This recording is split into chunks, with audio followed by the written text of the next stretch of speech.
Hello అండి, అమదాస్ కిచెన్కి స్వాగతం. ఈరోజు మన ఛానల్లో గ్రీన్ చికెన్ చేసి చూపించాను. ఎంత టేస్ట్గా ఉందంటే ఎంతో రుచిగా ఉంది. మీరు ఇంట్లో ఎప్పుడు ఇలా ట్రై చేయకపోతే ఒక్కసారి మీరు ట్రై చేయాల్సిన కర్రీ అన్నమాట. ఇది చక్కగా కొత్తిమీర, పచ్చిమిర్చి, అల్లం వెల్లుల్లి పేస్ట్తో చాలా బాగుందన్నమాట. దీనికి ఏమేం కావాలో చూపిస్తాను. ముందుగా ఫ్రెష్గా ఉన్న కొత్తిమీర ఇలా తీసుకోండి, ఒక హాఫ్ కట్ట సరిపోతుంది అనమాట. అలానే అప్పటికప్పుడు తీసుకున్న అల్లం ఇలా తీసుకోండి, ముక్కలు కట్ చేసి. అలానే ఫ్రెష్గా ఉన్న వెల్లుల్లి, అలానే 4 పచ్చిమిర్చి ఇలా ముక్కలు కట్ చేయండి. 2 ఉల్లిపాయలు ఇలా ముక్కలు తీసుకోండి. అలాగే 4 స్పూన్లు పెరిగిలా తీసుకోండి. ఇప్పుడు దీనికి ఉల్లిపాయలు, పచ్చిమిర్చి, అల్లం వెల్లుల్లి పేస్ట్ అనేది చక్కగా పుదీనాతో మనం దీనికి పుదీనా కూడా తీసుకోవచ్చు. నేను అచ్చంగా కొత్తిమీరతోనే తీసుకున్నాను అనమాట.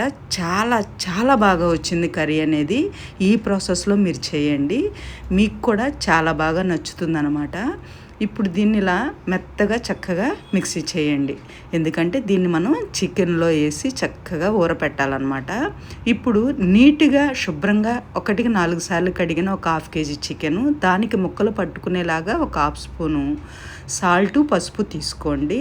అలానే చక్కగా మనం చూపించిన పెరుగు, మనం మిక్సీ చేసిన మసాలా మొత్తం కూడా ముక్కలకు పట్టించి ఖచ్చితంగా ఈ చికెన్ అనేది ఈ మసాలా అంతా పట్టించిన తర్వాత గంట సేపు అన్నా సరే పక్కన ఉంచండి. ఫ్రిడ్జ్లో పెట్టాల్సిన అవసరం లేదు, బయటే ఉంచండి.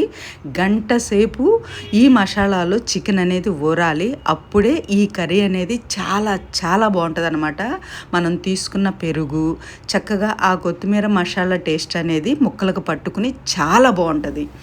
ఇప్పుడు చక్కగా స్టవ్ మీద కళాయి ఉంచి కర్రీకి సరిపడా ఆయిల్ తీసుకోండి. ఆయిల్ అనేది హీట్ అయినాక చెక్క, లవంగం, యాలకు, చెక్క, కొంచెం షాజీరా, ఒక బిర్యానీ ఆకు తీసుకోండి. కొద్దిగానే, ఎక్కువ అవసరం లేదు, అది హాఫ్ కేజీ కాబట్టి.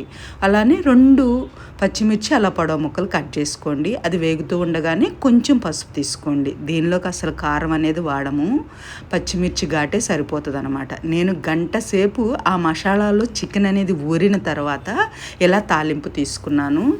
ఎంత టేస్ట్ ఉంటుందంటే ఈ కర్రీ మీరు తప్పనిసరిగా ఇంట్లో ట్రై చేయాల్సిన కర్రీ అనమాట. ఇప్పుడు ఫ్లేమ్ని సిమ్లో ఉంచి ఆ చికెన్లో నుంచి వచ్చే వాటర్తోనే మన కర్రీ అనేది పూర్తవుతుంది. ఎంతో బాగుంటుంది అనమాట. ఈ కర్రీ అంతా కూడా సిమ్లోనే చేయాలి. ఇప్పుడు కర్రీకి సరిపడా సాల్ట్ తీసుకోండి. దీనిలో అస్సలు కారం వేయొద్దు, పచ్చిమిర్చి ఘాటుతోనే చాలా బాగుంటుంది అనమాట. కారం అనేది అస్సలు వేయాల్సిన అవసరం లేదు, ఈ ఘాటే సరిపోతుంది. మనం కొంచెం మసాలా తీసుకున్నాం, లాస్ట్లో కూడా మసాలా వేస్తాం కాబట్టి కర్రీ అనేది ఎక్సలెంట్ టేస్ట్లో వస్తుంది అనమాట. ఇప్పుడు మనం తీసుకున్న మసాలా అంతా కూడా ముక్కకు పట్టుకుని కర్రీ అంతా దగ్గర పడేలాగా సిమ్లోనే ఈ కర్రీని చేయాలి. మధ్యలో చక్కగా అలా మూత పెట్టి ఉడికిస్తూ అది అడుగంటకుండా అలా కలపండి. ఇప్పుడు 1 స్పూను ధనియా పొడి, ఒక హాఫ్ స్పూను గరం మసాలా తీసుకుని మన కర్రీని సర్వ్ చేసుకోవడమేనమాట. ఎంత టేస్ట్ ఉందంటే ఈ కర్రీ ఎప్పుడు తినని వాళ్ళకైతే చాలా బాగా నచ్చుతుంది, అస్సలు మసాలాలు లేకుండా. ఇది సమ్మర్ కాబట్టి ఒక్కసారి ఇలా ప్లాన్ చేయండి. మీకు ఒక్కసారి ఇలా ఇంట్లో తయారు చేస్తే ఎప్పుడు చేసినా ఎక్సలెంట్గా వస్తుంది, మీకు బాగా నచ్చుతుంది అన్నమాట.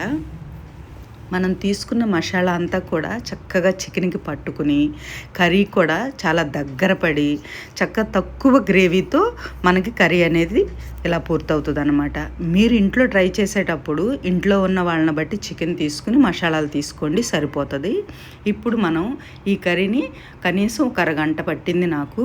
చక్కగా సిమ్లోనే వండుకుంటే కూర అనేది చాలా బాగా టేస్ట్గా వచ్చిందనమాట.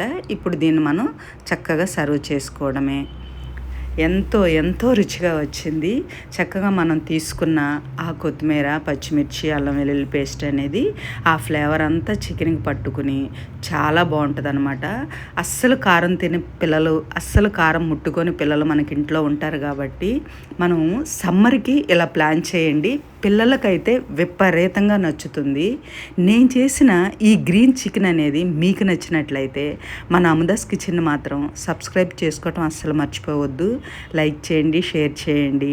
మీకు నచ్చినట్లయితే ఈ కర్రీ మన ఛానల్లో కామెంట్ చేయడం మాత్రం అస్సలు మర్చిపోవద్దు.